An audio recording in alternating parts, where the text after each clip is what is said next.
I'm David from TEDS Melbourne, and today I've been shooting with a really interesting camera. It's the Fujifilm X-Pro 2. This is what they call a mirrorless camera.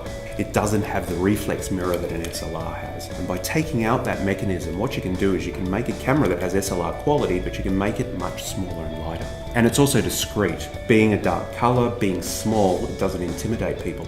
If you're walking around, you're taking photos of the world, you're not affecting what's going on around you. People don't notice, so you're capturing life the way it really is. And that's the beauty of photography, that you're capturing that slice of time, that decisive moment. And if you were walking around with a great big expensive professional SLR and poking at people's faces, they're not going to act naturally. You're not going to capture the moment the way it really was. With a small little camera, you will. It's the perfect street photography camera, really.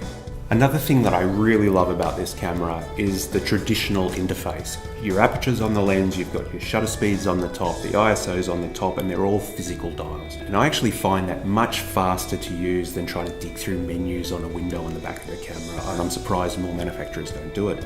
Lately, everything's been moving to a screen-based interface, and for me, that means I'm going to sometimes miss shots because I'm staring at a screen, I'm scrolling up and down. With this one, I can look through the camera, I can change my apertures and shutter speeds, and I can see the changes that are being made through my hybrid viewfinder.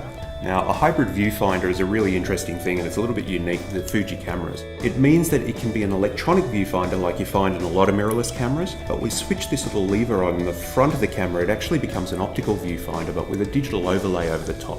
The digital overlay shows me things like my shutter speeds and my apertures, but it also shows me my framing. The beauty of that is the framing doesn't take up the whole window. If something interesting is happening to the left or right of the photo, I can see it through the eyepiece and I can quickly recompose and get that shot. The other thing that these cameras have is what they call an X-trans sensor.